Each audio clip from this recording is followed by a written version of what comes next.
สบายดีพ่อแม่พี่น้องสวัสดีท่านผู้ชมทุกท่าน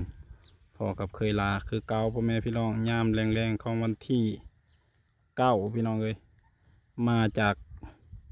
ดำนาซอยเขาพ่อเขาแม่แล้วก็มาเบิ่งพ่อใหญ่อ้อยฉีดยาคุมยาให้คือเก่าพี่น้องยามแรงก็แม่น่าสิแล้วตั้งแต่เว้นพอเลยมันวังสีดไผ่มดแล้วบ่พออีกไปสาก3 ชั่วโมงเพิ่นจะมาสีดปลาบ่อเขาก็เลยไปยืมเอาวังสีดเขาอันปลาแทกมาสีดเนาะวังเจ้าของสากบ่เขาสงสัยสากบ่เป็นบ่รู้แนวใดสั้นละแล้วก็เลยยังบ่ทันแล้วเนาะ4 โมงปลายเลยยังอยู่1 2 3 4 5 6 7ยังอยู่หน้า7ให้จังสิแล้วเดี๋ยวเพิ่นลบมาเฮาสิถามเพิ่นเป็นยังจังบ่ใส่ผ้าปิดปากเกิดวุดกับบ่ใส่ผ้าปิดปากกับบ่ใส่พี่น้องเว้ยโอ้ยยอมรับอลีได้เพิ่นว่าบ่มินบ่เนาะ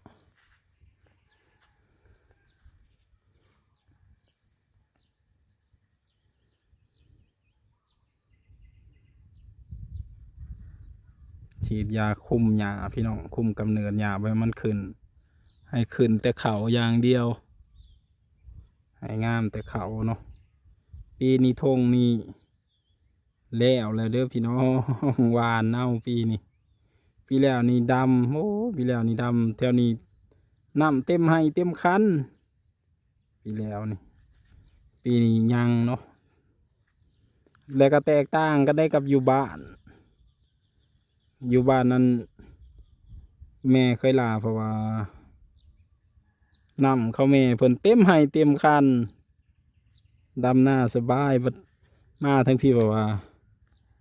ก่อนขี่ไทยเขาจนพูนอยู่บ่มีหอดน้ำสงสัยทางนาฝนเที่ยวดีสงสัยฝนตกดีทางน่ะน้ำเต็มเลย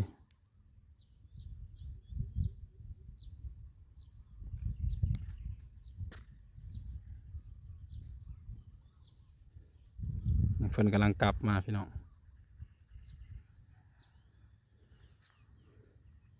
เดี๋ยวสิถามให้พ่อแม่พี่น้องฟังนำกันเป็นอย่างเราก็บ่ใส่เนาะ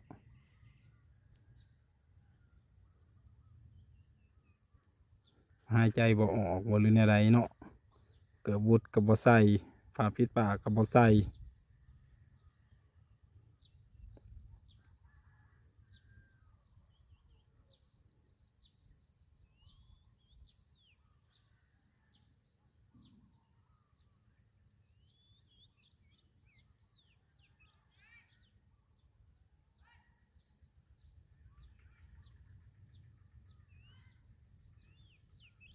เก่งขนาดเด้อพี่น้องเอ้ยกับยานี่บ่มีญาติไปฉีดอยู่คู่มือนะคำว่ามีงานติดต่อมา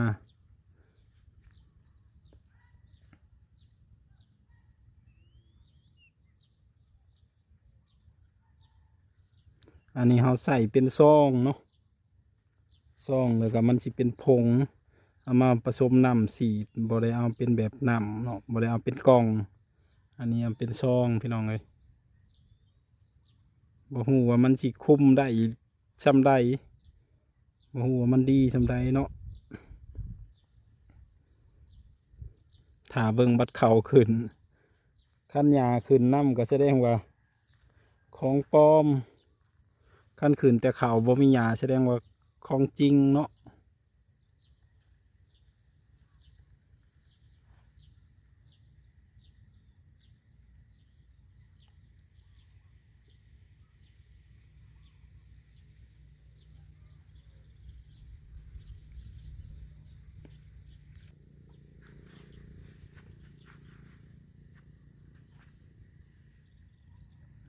มาเลยพี่น้องมาเลย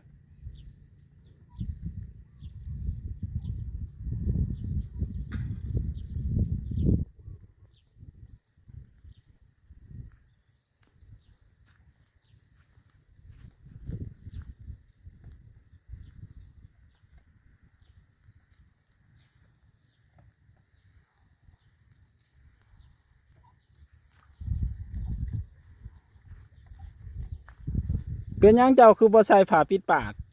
มันจะยาก หายใจยาก กระบุดได้สับเป็นหยังคือบ่ใส่ บ่มีนี่แหละ กระบุดนี่บ่มีพี่น้อง แต่ว่าคันผ้าปิดปากนี่หายใจยากบ่ มันจะยากมันเมื่อยอยู่ คันใส่แห่งเมื่อย โอ้ย เออ หมวกใช้ได้หมวกมันเนี่ยหมวกแพ้แล้วซ้ำ หมวกก็ใส่ได้แต่หมวกอันนี้คันหมวกแพ้ก็ใส่บ่ได้อีกคำตอบพี่น้องเอ้ยเกิดบุดนี่บ่มีเพิ่นว่า แต่ว่าคันผ้าปิดปากนะใส่บ่ใส่ว่าซั่นหายใจยาก ขนาดหมวกยังใช้ได้แต่หมวกไหมนั่นนี่คันใส่หมวกผ้าหมวกแพร่ก็ใส่บ่ได้อีก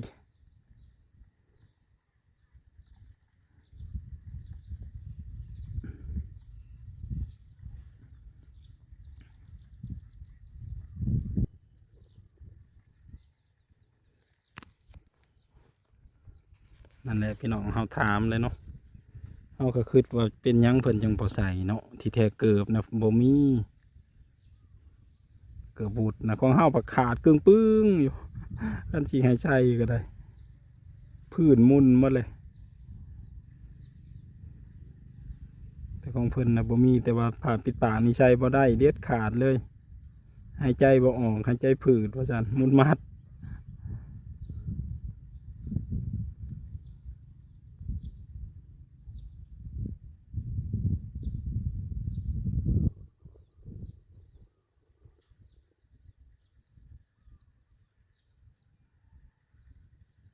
ย่างเป็นแถวไปเลย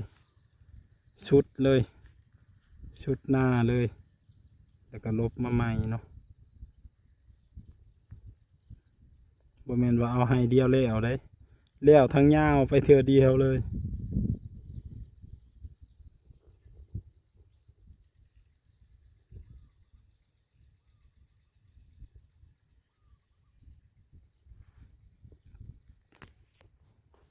คักแต่ว่ามันแดดนี่แหละพี่น้องฉีดยานี่คันแดดนี่คักเขาจะว่ายามันจังตายคันฝนตกมันก็ล่างยาขยาไปน้ำมดอันนี้มันบ่ได้ไปใส่เนาะแต่บ่คักแต่ดำหน้าเด้อดำหน้าป้าต้องน้ำก็ฮ้อนนะเรียรอ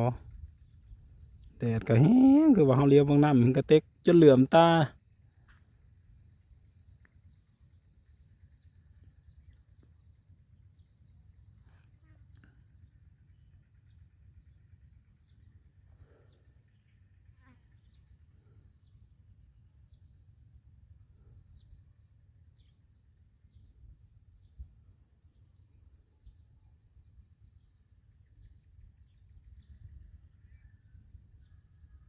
ที่แล้วเลยพี่น้องปุ๊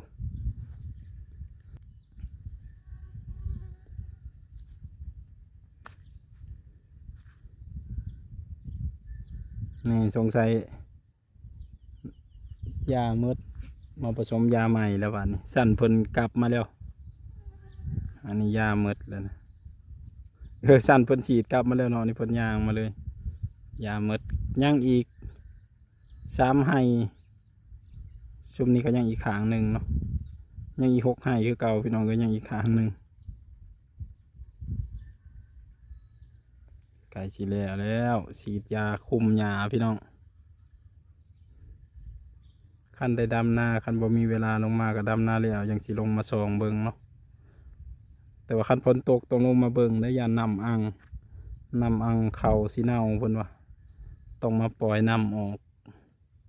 ยันเข่าเน่า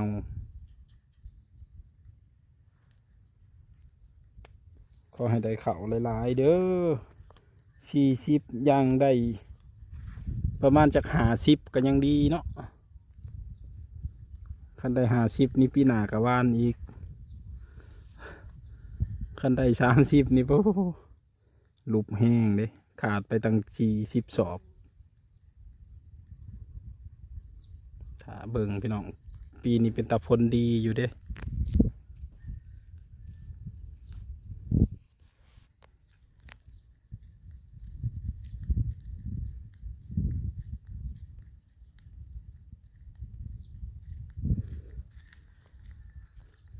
อดีอยู่ดอกน้ำกันเนาะ เรือ เรือคือว่า ไทยนี่ก็มืด ยา เอาอีกครั้งหนึงแล้วพอดี ยายังเหลือจากทุงสี่ก็เอาไว้สองเนาะ อืม มันเหลือมันพ่อเลยกับพ่อแล้ว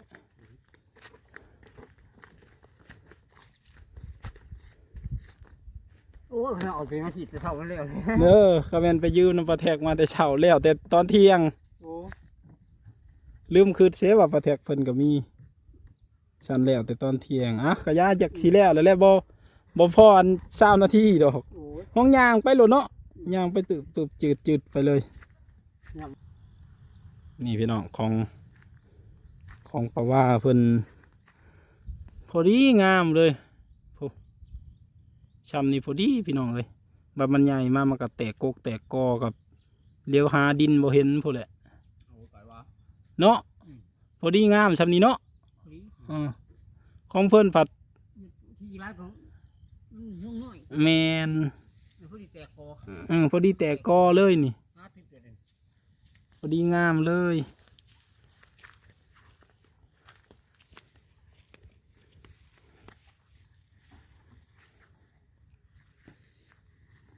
ผสมอีกบางนี่นาสิพ่อพี่น้อง โอ้ยยังที่ไปหายหนึ่งเนี่ยตัวนี้ แมนข้าแมนอันนั้นก็แล้วแล้วให้หนึ่งเนาะ อืม ของเจ้าย่างไปชุดเธอเดียวเลยเดิ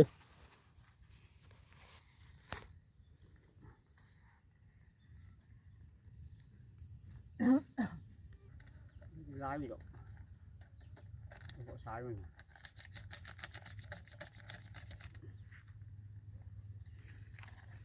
คุ้มหยาอันเนาะ คุมหยาบ่ ไม่ถ่ายหยาใส่คุ้ม มัน โอ้ไม่ให้ฉีดด้วยมีแสงตะวันทำมดแสงตะวันมาหามฉีด กับแบบนี้แล้วนี่คันบ่มีแสงตะเวนระยะมันบ่ออกฤทธิ์เนาะ เราใช้ความ ความร้อนให้มัน ห่อนมันลง มันลงไว ไวดิ แมน ลงชุ่มลงดินแห้งไวด้วย แมนคันบ่มีแสงแดดแล้วมันบ่ให้เฮ็ด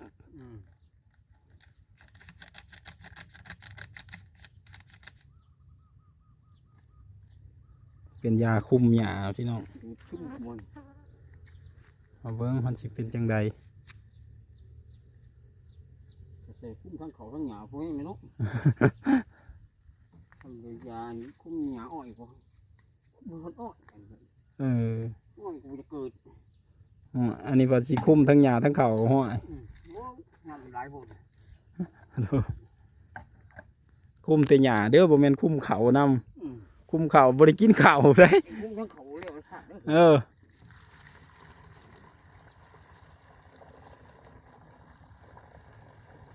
ในประมาณอาทิตย์หนึงจึงสิมาเบิ่งพี่น้องเอ้ย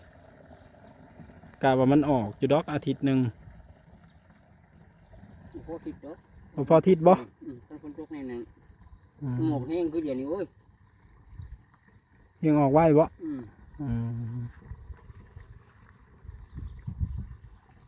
30 มื้อจึงสิลงมาจอบมันสิออกงามสำใดเนาะ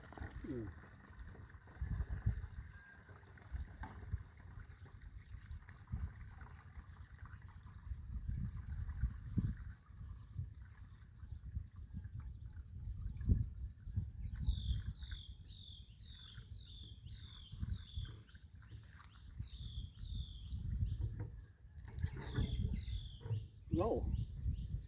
มันก็20 ลิตรเลยประมาณ5 ลิตรบวก